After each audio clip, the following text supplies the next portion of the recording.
know the brick and then just kind of like re-engineer that and then constrain that back. Right. But anyway, let's do something with this guy. Let me see. These elbows. Shoulder there, yeah. Shoulders, yeah. The clavicle, and then if you want to move them down, this is, oh yeah. Okay. And you work FKs or IK? Well, so far it's been the B-boy is all FK, I guess. The red rig. Yeah. And then this guy's got his IK. Anyway, let's check it out. So this is, let's say that this guy's gonna walk forward. Cool. And or pose to pose forward. Just I keyframe everything like that. Are you grabbing everything just to keyframe it? Typically yes. Would that be okay? Yeah, that's right. Sometimes you can be keyframing something different like that. I don't know what that is. Let's say keyframe, and it's a lot of frames. Let's say 60. So here's the way that I do it. Is that I go to frame, whatever frame that you're working on, and then the next keyframe I try to go, and this is me. Yeah. Try to go 8 frames. Cool. That's important for me because you would not leave a lot of in betweens, Right. and if you actually can have a breakdowns, that's also important. So what I'll do here is that I keyframe 1, just gonna move that over to frame 0. So now it's mathematically easier to have 0 for 8. Yeah. And so yeah, so the kind of go. I kind of go. Let me just draw it right here so you can understand. So what I do. So, yeah. So what I do is that I have, let's say, from A, I actually go to B, which is number. This is gonna be frame 8. Yeah. And then I go back, and then I go for A1. So this is the breakdown. Cool. I always keep it like that. I go 8, 8, 8, 8. I get That's me. Cool. But it's always like thinking on three poses. So you have this one, you have that one, and you go back. So let's say that this one's gonna be the stride pose, and instead of me just going like that, because this is too slow and it's not consistent. So what I do is this: like I grab that foot plus the hips plus the IK, whatever I know that it has to follow, and whatever is always like speeding that process. And this, I make sure that it's in world, because now you're moving multiple objects. See, like that's not working. Let's see, or this one right there. Yeah. See, so now, oh, that's broken. I don't know why. Oh, weird. So this is unique to this rig, kind of? Yeah, it's strange. Maybe I need the neck. Maybe I need to bring something else. What is this thing? Oh, maybe I broke it. Oh, that's why. Good. That's how we break it. By grabbing everything and keyframing that. Because if we keyframe it, we're breaking a constraint. So good. That's what happened to you then. Okay. So don't save it. And now we just gotta go and do the a quick selection set right here. So open this thing, and I'm just gonna say clear everything somewhere. Clear all. And here. So we just go and show none, and then show surfaces, polygons, curves, and I'm missing something. Let's see. Yeah, so now it's clean. So now you grab, try to grab everything.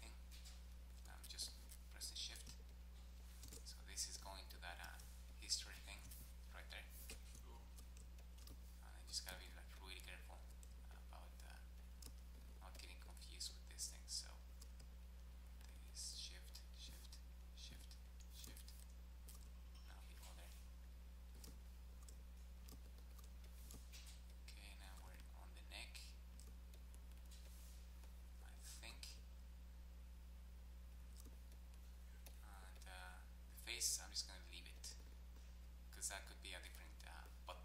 Cool. I don't. What is this thing? This mouth, I think. Okay. Or the tongue. Yeah. So now you just go to the custom. What's in custom?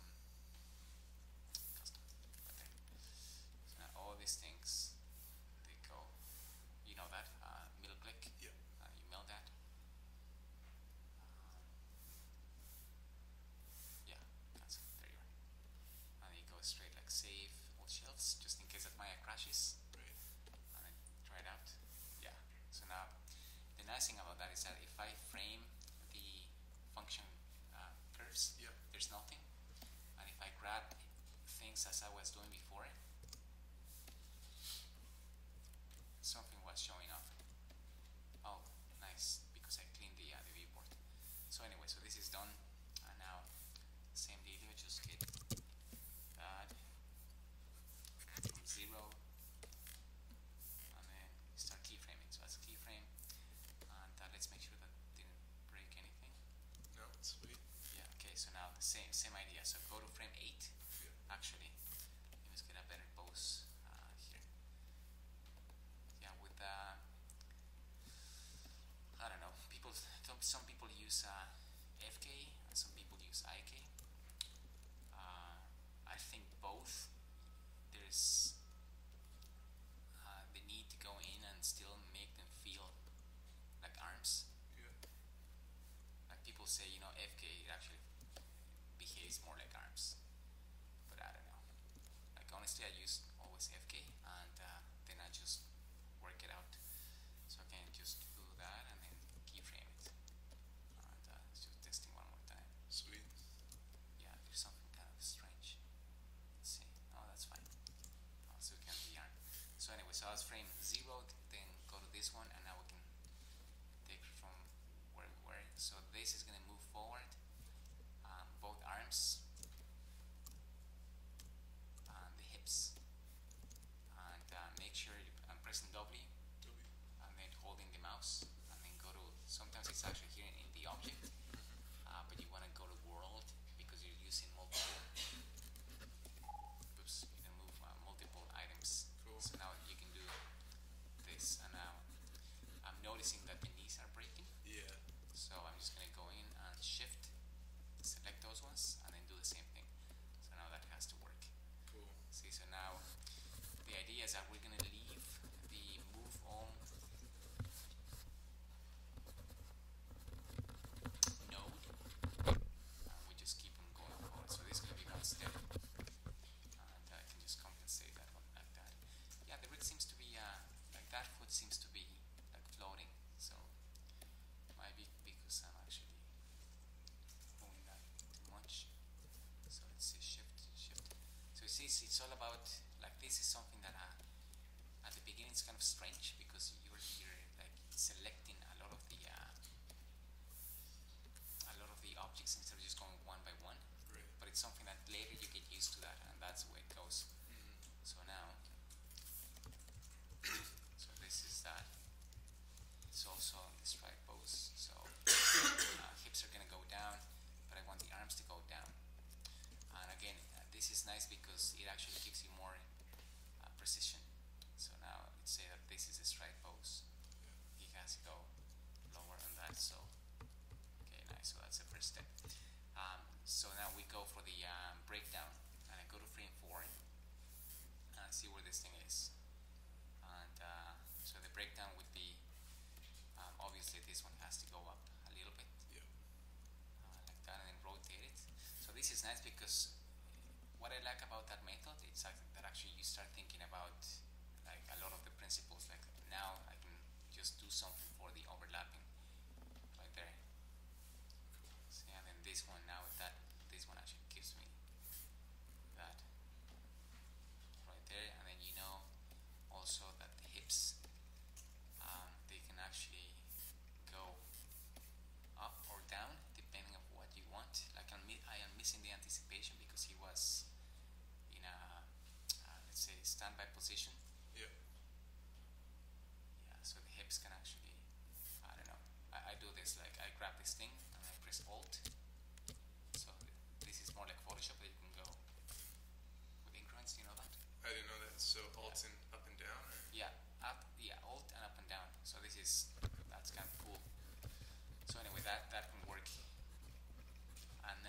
this one, you go for the next poses. And again, always thinking about 3 poses.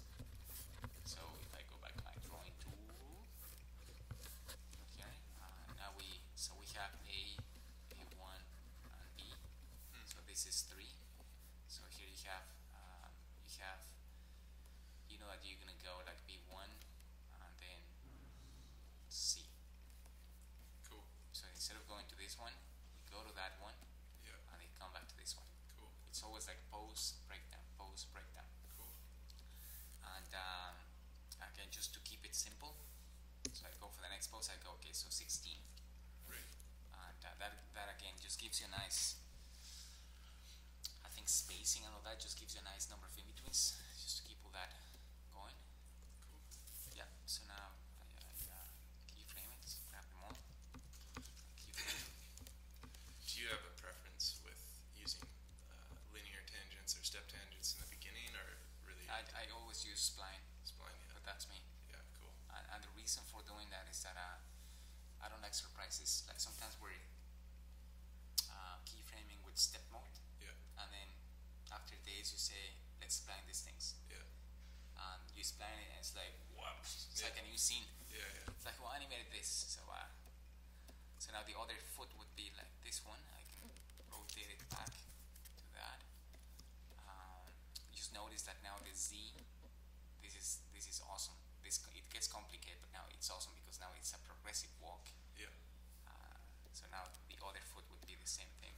So foot, these things, the knees we set and all that. So then you go for the other pose, and you try to see like somewhere like halfway. Right. But now again the advantage is that all these guys that I selected, they have the same distance.